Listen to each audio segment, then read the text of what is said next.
My name is Tyler Carlson. I am a high school English teacher at Dundee Crown High School. I've been there, this is my third year. Been at a few other schools. If you want to talk about perseverance and finding the right place, talk to me. My email's on there. I'll be happy to help you as well. I coach track and cross country there and keep myself very busy. I'm Emily Jacobs. I also work at Dundee Crown, and I also have been at a couple other schools before that. I started at Glenvardy's as an instructional aide, then I worked as a full year at West Chicago as a maternity leave sub, and then that woman came back, so then I had to get a new job, and that's when I ended up at Dundee Crown, and this is my fourth year there. So, and I also love it, so I feel like I've sort of made that path to what I love.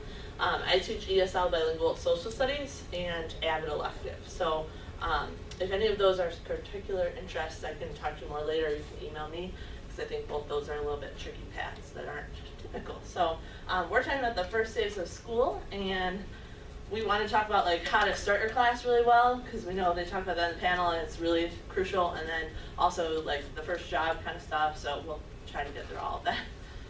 Yeah. Our idea was to kind of try to give you the two things that we both said were the most terrifying, which is as soon as you get hired and they say, all right, cool, you're going to teach here, and then you go, oh, okay. Okay, what do I do? What do I do now? And then the other thing, the first day, because that foundation, without one, it's impossible to teach well. So we thought we'd model, and then we talk. So please, on the sheet at your desk, record the daily objective. It's important to know what we're working for, where we're working towards, and what it's going to look like. So, very much like the first day of school, this is our first time with you. We'd like to get to know you a little bit better.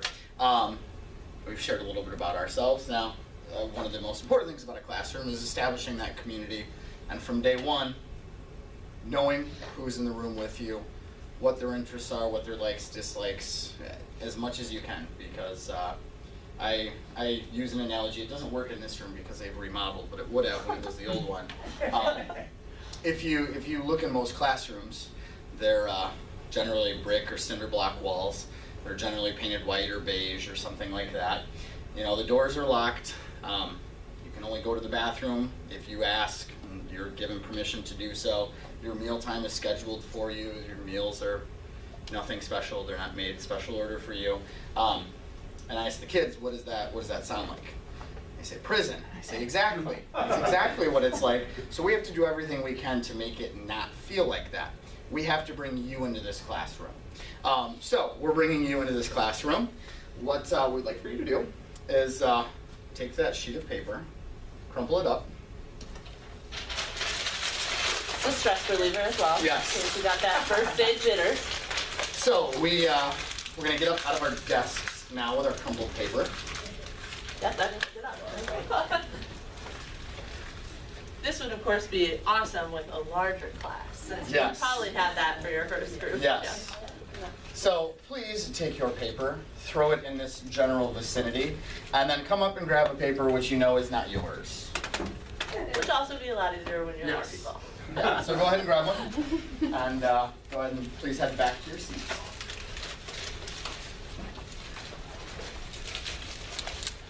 All right, so this is our form of, we think that you should do something like this probably every day for at least a week or two, right? A small get-to-know-you activity. We're going to tell you some more of our ideas, but we wanted to model at least one.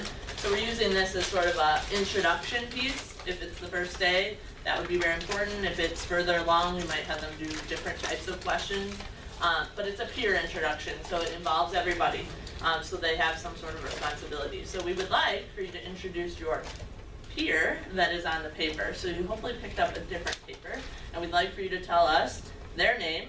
If you know who they are, you could point them out, and their major and their grade in school. We're going to save their questions, right? Yes. Okay, perfect. Can we have a volunteer to start? Oh, thank you. So over here is Alex Meyer. He is a secondary ed history major, and he's a junior. Nice to meet you, Alex. Okay. I'm so sorry if I butchered your last name. Oh, you're totally good. Abby Howard? Heward. Okay.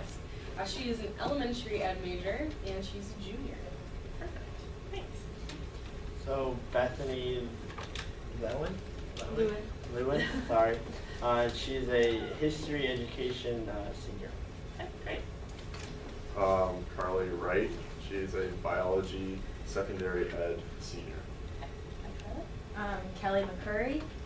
She's secondary math ed and art minor, and she's also a senior. Okay, thanks. And Patrick Lentz, Yep. a history secondary education junior. Can we take a moment, pause, and be excited that there's 3 history people? Okay. All right. So obviously that would take you a while longer, maybe if you have a whole class, but it would be a nice introduction, and you could vary that in a lot of different ways, depending on what your class is, or if you know what types of groups of students, you can vary it in a lot of different types of things. Do you have anything else to say about that? No, and again, it's just the idea of being on the first day, especially for high school falls into this trap of syllabus day. And you'll see the kids walking like zombies, you know, as soon as they get in class. In the hallway, they look like they look like the Tasmanian devil. But as soon as they come in the classroom, it's just, because there's no energy, there's no life, because it's syllabus day. So as soon as you do something a little bit different, that little bit of shift makes the world so much better within your classroom from day one on. Yeah, we really believe that, syllabus is very important, and a lot of people put everything that you need to know in there, but you cannot overwhelm them with that. And especially on the first day, they're probably not going to remember it. Everybody else is giving their syllabus, so if you make yourself stand out, they'll remember yours a little bit better. So we're going to try to give you some things that maybe you could do that aren't that, and would still get across some of the same stuff. So we're going to let you guys brainstorm a little bit to start.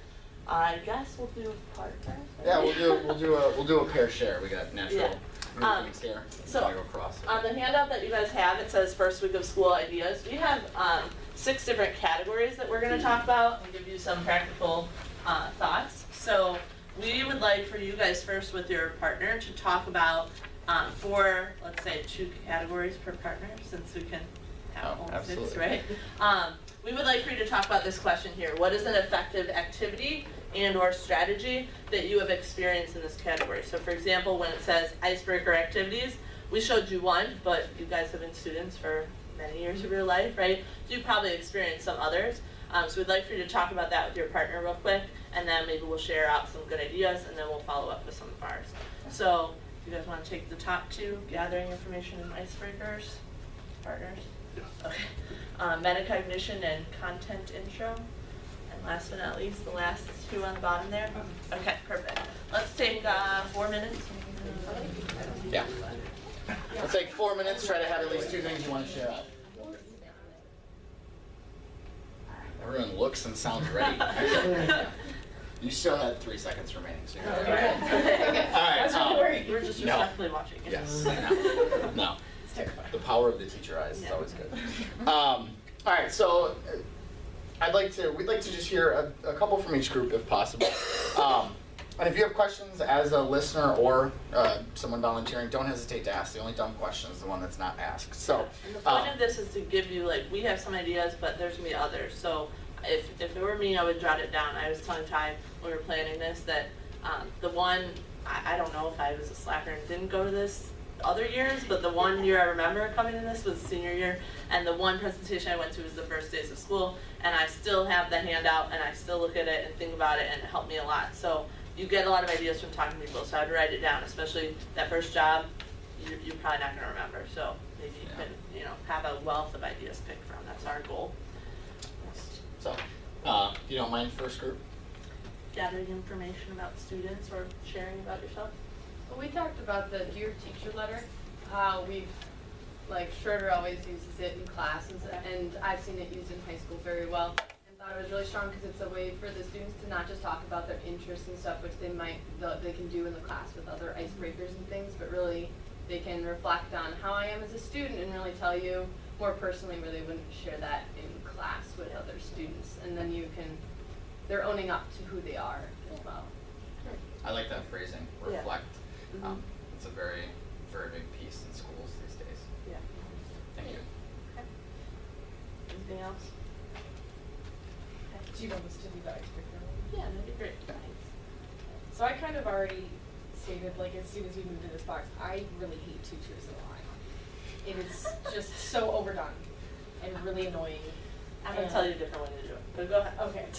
Well, I feel like with a lot of high schoolers, especially if you have like a freshman academy or something, they're with each other all day. So if you're doing Teachers in Alliance, so is everyone else, then they're gonna know, and kind of puts you at a disadvantage. You're not really learning much.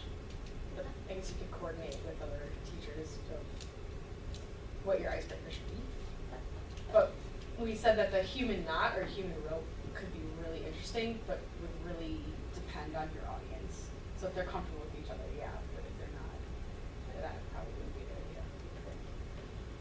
So, do you want to have the other group share, or do we want to follow up first? Why don't we follow up with ours since it's pertinent at this point. Yeah. So the gathering information about students and sharing information, the Dear Teacher letter as an English teacher, that's my jam. And as much as I use it to have them, reflect on who they are as a learner, really I just do it to get a baseline for, how does this person think, how does this person write, can they actually come to a sound idea, or is it just, blithering? I use that as well. I teach Yeah. ESL bilingual. My students all speak Spanish.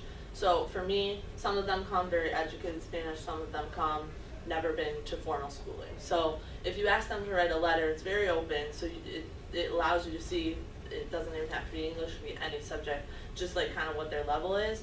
And if you have like more struggling students, I give them a list of things I'd like for them to talk about, so that you don't have the kid that's like, oh, I like soccer, and that's it, and that's all they want to say, because they might not have an idea of what they're looking for. So you can give them some guidelines, and it might be a little bit more useful for you. And like you said, you can have them do some reflection questions in there too. Okay, the note cards / volunteer cards. This is something that a lot of teachers use. Like, instead of normal, this is a list of things about myself.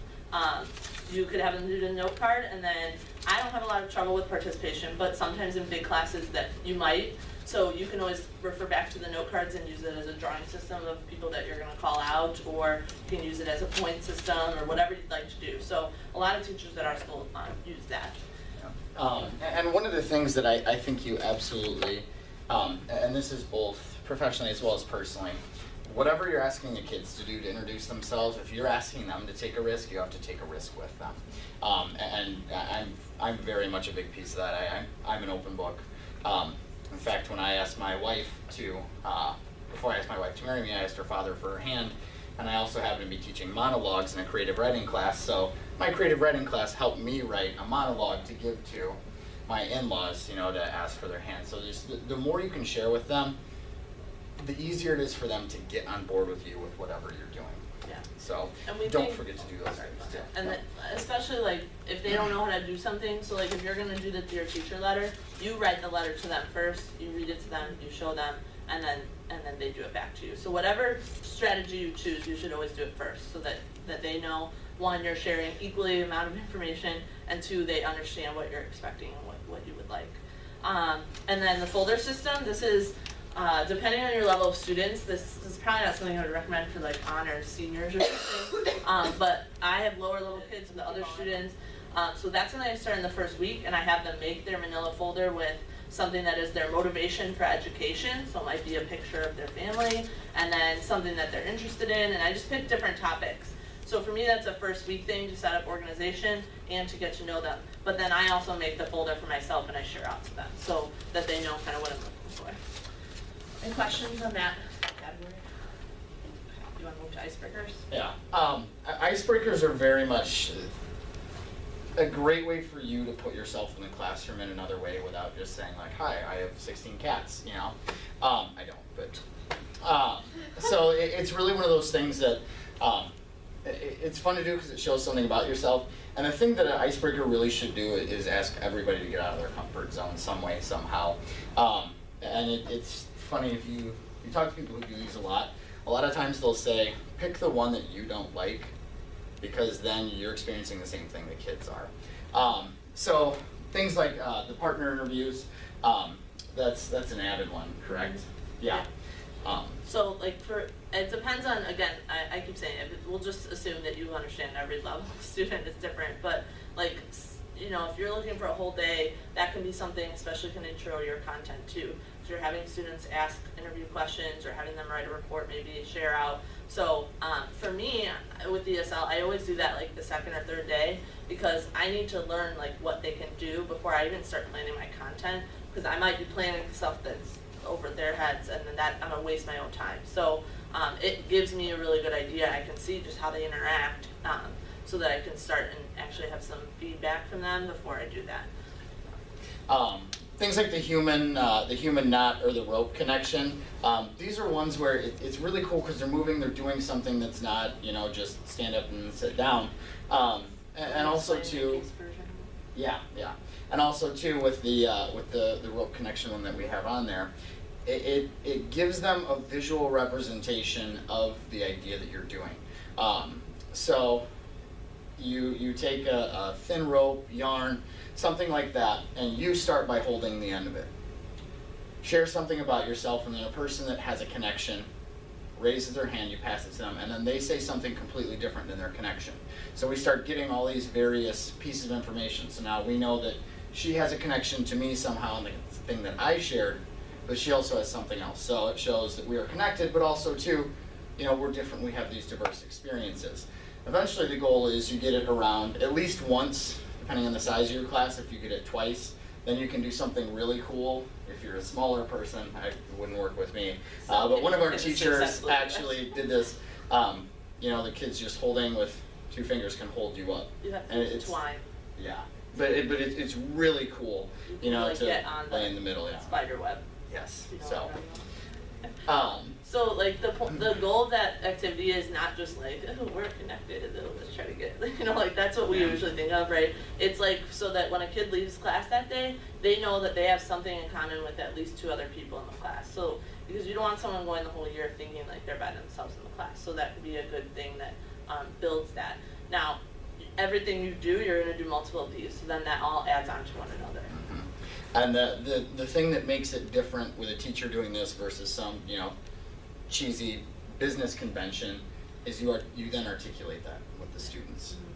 We have these connections. We're connected, but we're diverse. That's what a classroom needs to be. And, revisit that learning that you've done. The next 2 on there are,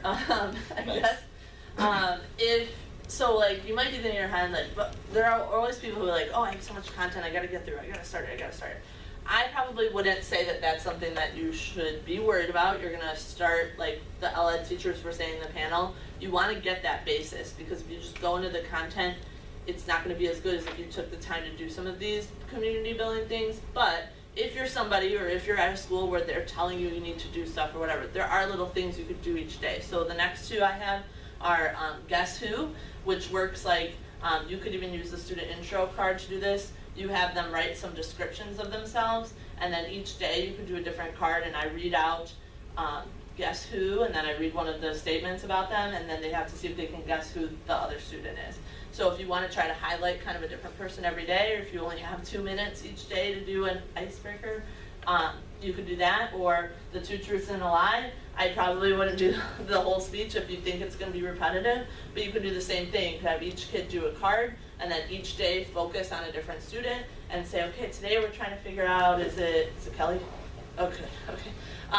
Today we're talking about Kelly, and then you read the different facts, and then you have the students try to guess. Who cares if they know them really well and they get it right away? You can ask her to expand on some of the facts for 2 minutes, and then you feature her and make her feel special. Everyone knows their day is coming, and everyone gets an equal chance. So they're pretty quick things. Those are those 2, and then your next one? The epithet activity in English, especially in our sophomore year, it's all world literature. We call it world lit, but it's really just a lot of Greek stuff and then a couple other things. So, I make them come up with an epithet, a descriptor attached to a name that automatically tells us something about that person without, having to go into any great expanse. Some of mine have included Carlson, the spastic, Carlson, the tangent. I go on tangents a lot. Carlson, the hand talker, lots of things. But again, just a little bit about them, and it gets you doing something. Cross line. Cross line is like, again, another one. If you're looking for something that gets to know a lot but doesn't take a lot of prep or student, willingness or whatever, you have them stand in the line, you call out questions, they step forward if it applies to them. So then really, and you can do it for academic type questions, you can do it personal, and then they're seeing, like, you can say, please step forward if you love history, and then you see who in your class steps forward, and then the people that step forward know, oh, these are the other people. People in the back are like, oh good, I'm not the only one. You know, like, it just builds some visual sense of, like, I'm not alone and I have other people in this class that are similar to me. So it's a good, easy one. And it's movement. You're harnessing Yes. the summer crazy that has to, you know, eke out of their system slowly. And those are good ones too that you don't have to prepare a lot for. So if you had time at the end, you could always throw that out Yeah. for yourself. Yeah, these are very good backups. Engage in metacognition.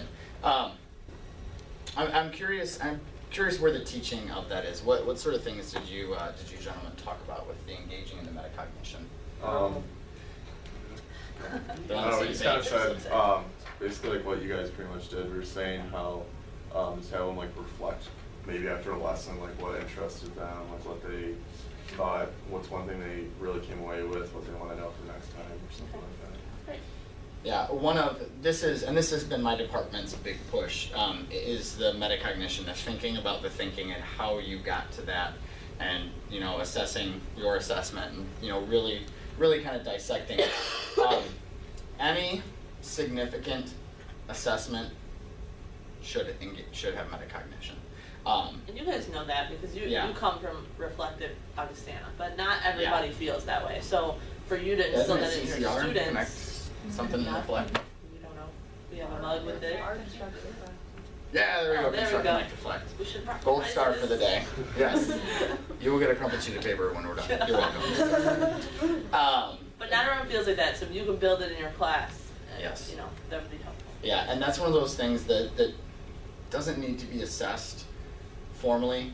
You know, you're not grading that, but it tells you so much about what you need to know about those students. It opens up their brain and dumps it out for you if they're doing it right. So anyhow, do it. So we put that in the first days of school because we often think, oh, I taught a lesson, I'm going to do this reflection of it, and that's awesome. You want to get them started on that at the beginning of the year and show them this is something important to me, and you might want to start building that as a routine. So I put learning log journals, I do that, we do that in Avid, it's a strategy, and I've now transferred that to my ESL classes. They have a learning log packet of journals, they write every Friday. I have 20 questions for academic growth that they can pick from, they pick 2 each week, and they reflect on, like, something I learned this week, something I realized about myself this week, anything like that. And then some personal ones, something I'm proud of this week that happened, something I'm worried about. You know, so then for me, I get to know each week, like, kind of how everyone's doing. Because it's not realistic that I could sit down and talk to them, so it helps me do that. So that's something I start at the very beginning. And usually for me, I do my teacher letter as the first learning log, so it kind of builds those routines. Is that class time or outside of class? I don't give homework because my student situations, if you thought it was something that they could do, you could do homework. I will tell you, like, when this gentleman, whose name I can't remember, what's your name? Alex? Thanks, Oh, yeah. Alex, yeah. Mentioned about the lesson reflection.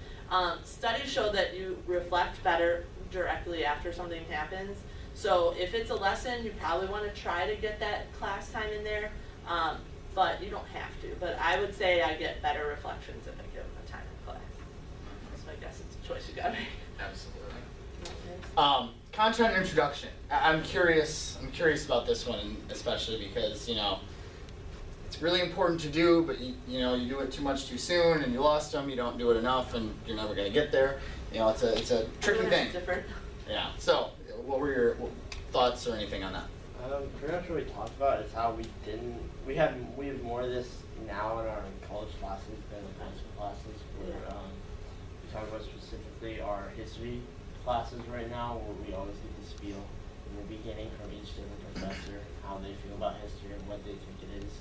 And like history is an argument that never ends, or history is a story, kind of for different people. But then in high school, you really just kind of start off with just let's dive into the lessons, or like in math, where you know the whole joke is like, when am I ever going to use sine, cosine, and tangent, right? Every day, like, you know. But and you know, we kind of are discussing right now some ed classes that is important to really tell the students why you're learning this. Yeah, And actually what you said is exactly why we put this in. You should start the class with what the class is about, content-wise, and why it's important.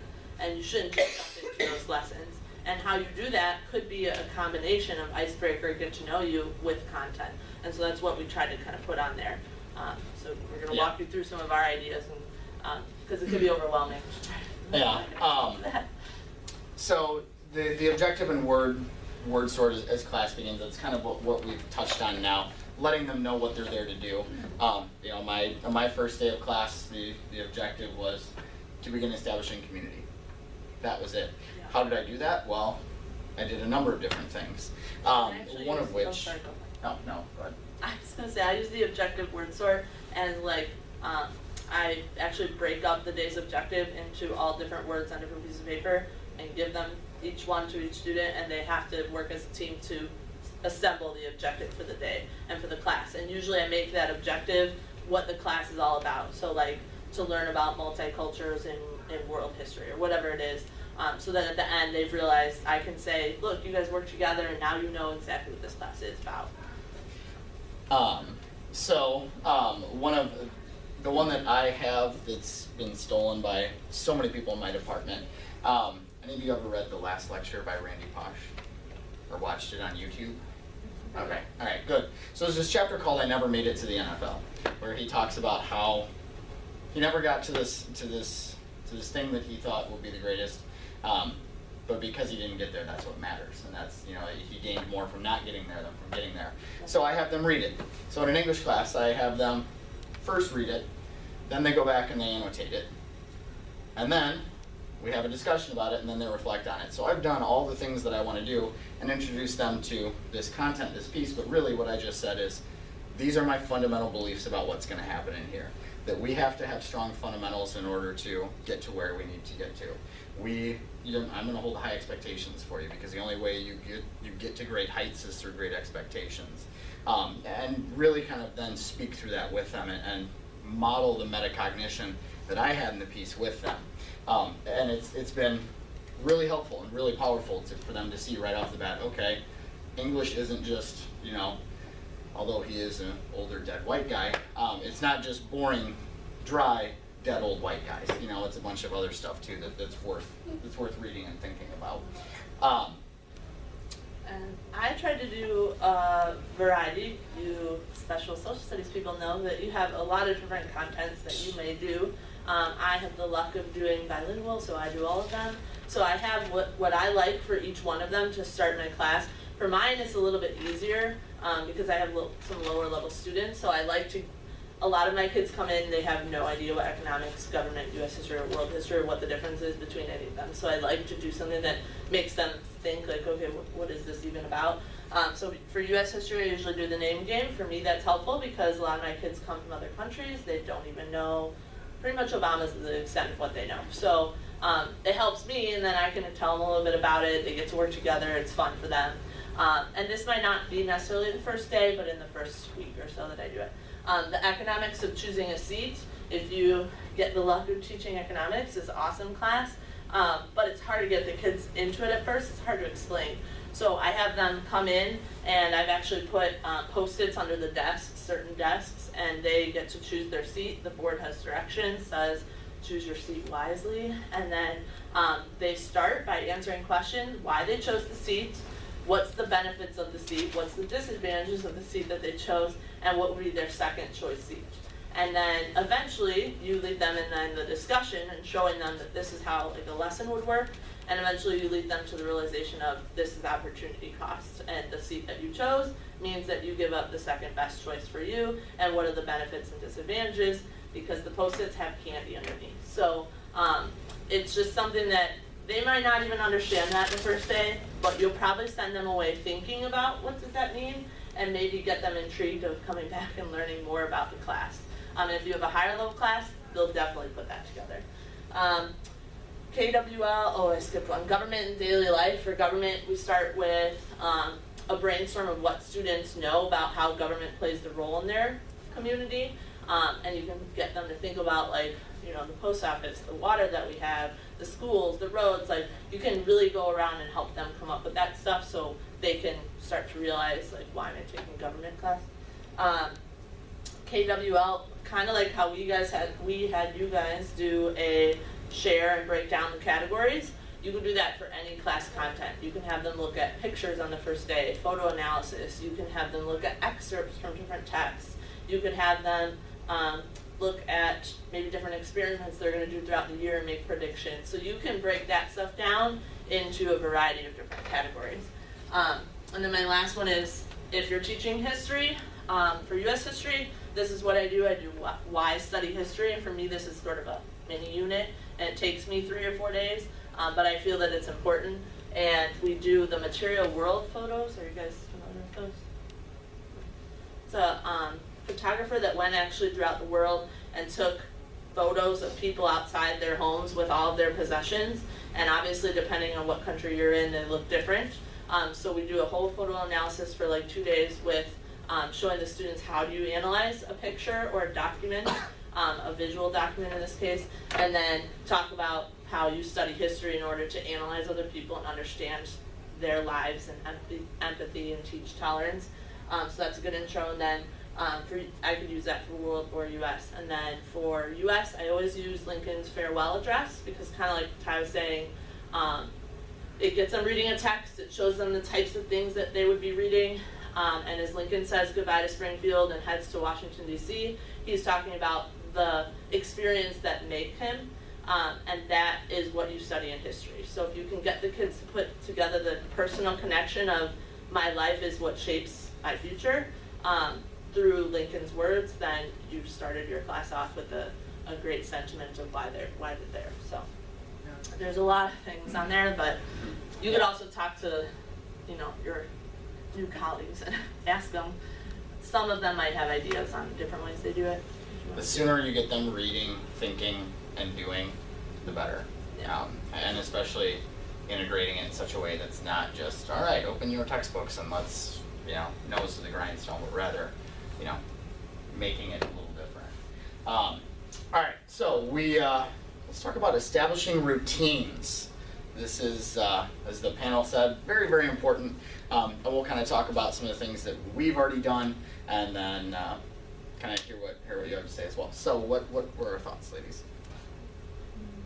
I know, like, from the elementary standard, a lot of the kids that I've observed, they all have classroom jobs that they're responsible for in the morning. So they'll come in, put their stuff away, turn in their morning folder, and then go and do this job. So it just allows the kids to get into the classroom and have that responsibility and duty to help set up for the day. And I've seen teachers either do bell ringers at high school level, where students know that every day they turn to a certain page in their notebook and they start the activity that's on the board as soon as they walk into class. I used, during student teaching, a minute for mental health. So as soon as the bell rang, I would turn out the lights, and for 60 seconds the lights were out, and it was supposed to be pretty quiet in the class, just a minute to be silent and not have to talk or think or work. And then they started the class quiet, so then when I turned on the lights, I already had their attention, which was a really nice benefit, and then they were kind of ready. Yeah.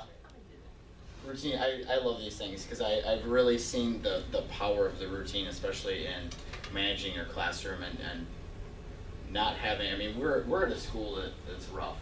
I mean, I'm very good at breaking up fights, but I have no classroom management concerns whatsoever. I mean, if you're familiar with the Danielson, it's always all the way over to the right, and distinguished, and it's because of the routines.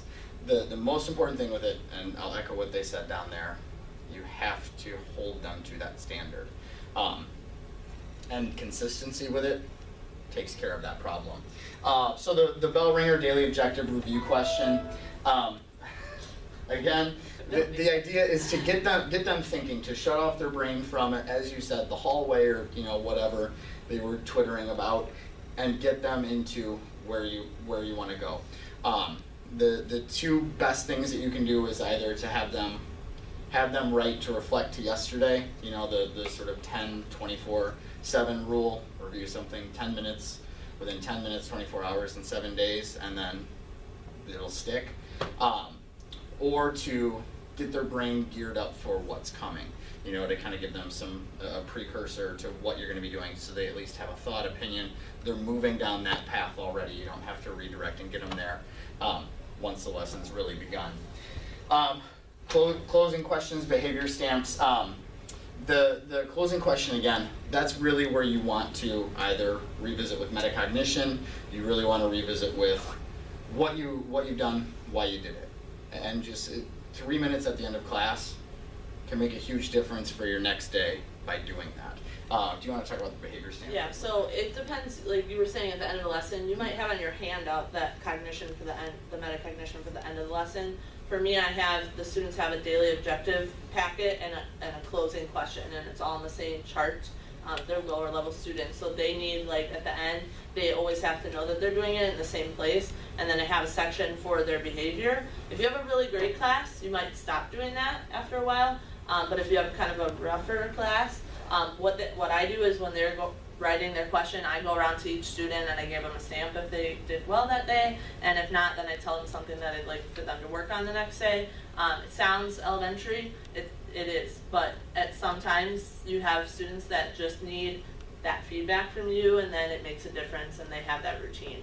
So again, you could always lay off, but it's better to start if you think that that's something that would help you even stay consistent, then it's a good strategy. It's a lot like cold weather. It's easier to take off a layer that you don't need than to put on one that you don't have.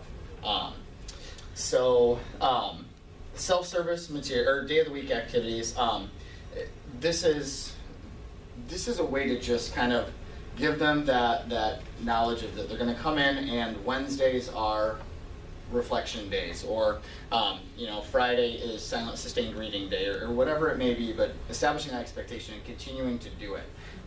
If you have like a continuous like self-reading thing, maybe Tuesdays that day, but having those set things, very, very useful. The thing that I love, and especially as high schoolers, that I really think distinguishes high school from middle school, is further showing them more and more how much they are a resource unto themselves. You want them to become self-sufficient, or at least try to. So self-service materials and labeling resources. If a student comes up to me and asks, did I miss something yesterday? Once I'm done banging my head against the wall, I just ask this question. What did the notebook say? And then they go right over to the self-service area, and there's everything that you need there. But having those things out and ready to go saves you so much time instructionally, and so much, you'll take a lot less aspirin for headaches if you do that. In my high school English classroom, I've got a resource station, so I've got dictionaries, thesauruses.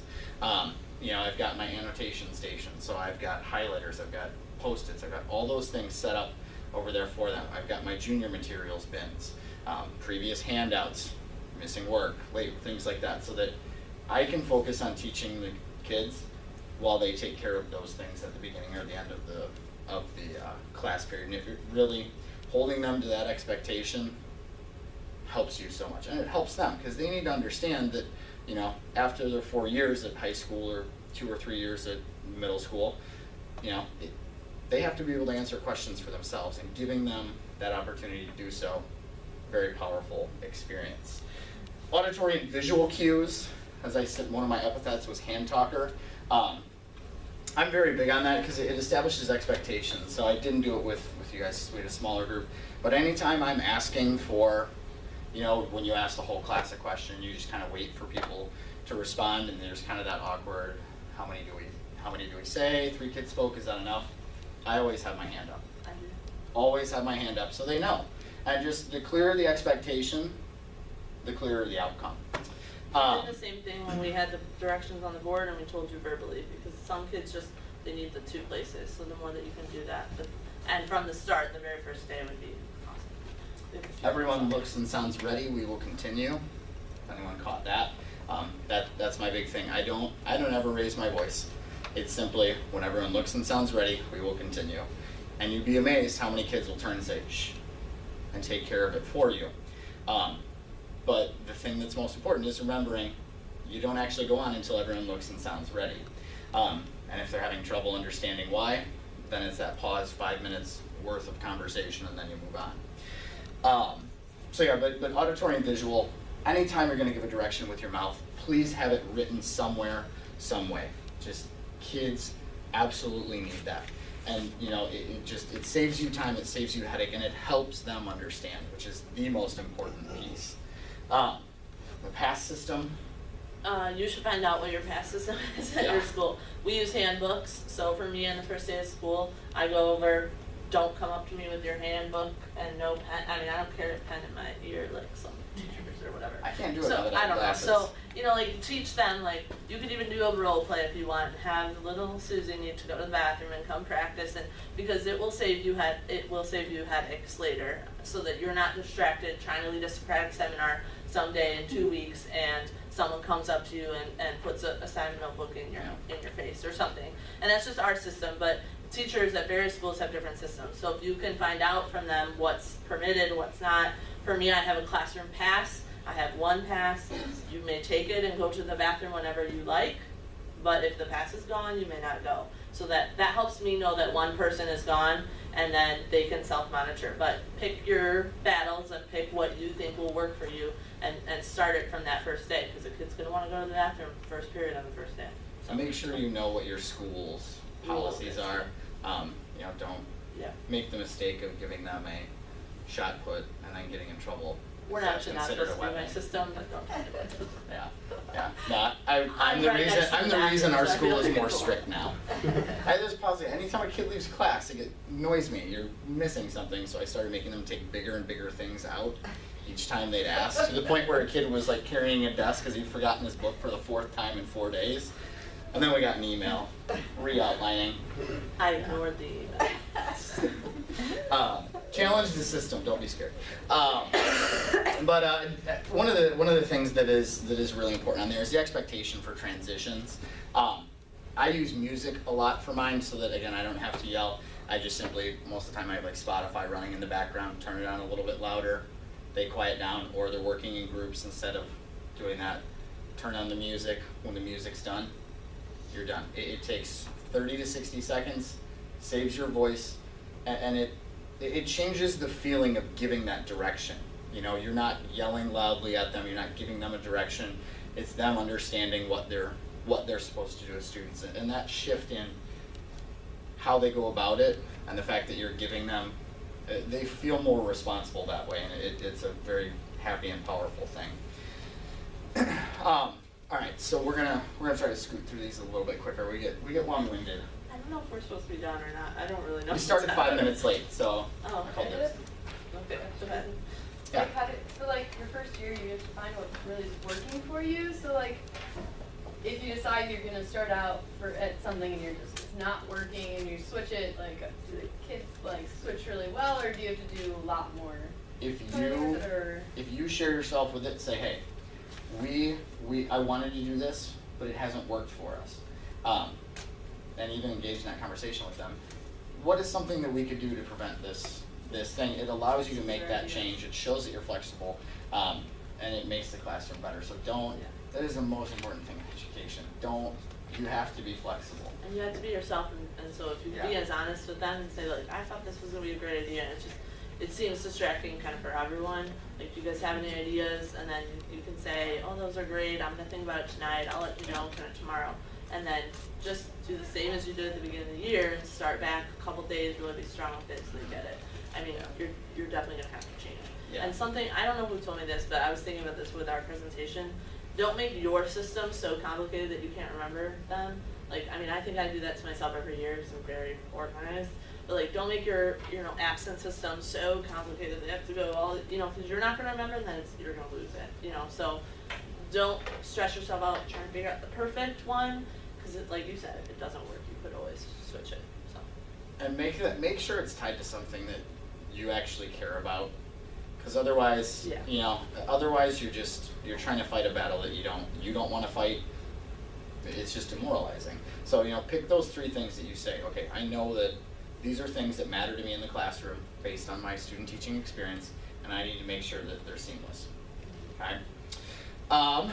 Communicate classroom expectations. What were our thoughts on that? And we'll try to speak less. Sorry, I talked a lot. We pretty much said it a lot of times, they just kind of say it. Okay. Yeah, that's not necessarily the best. You could involve students more.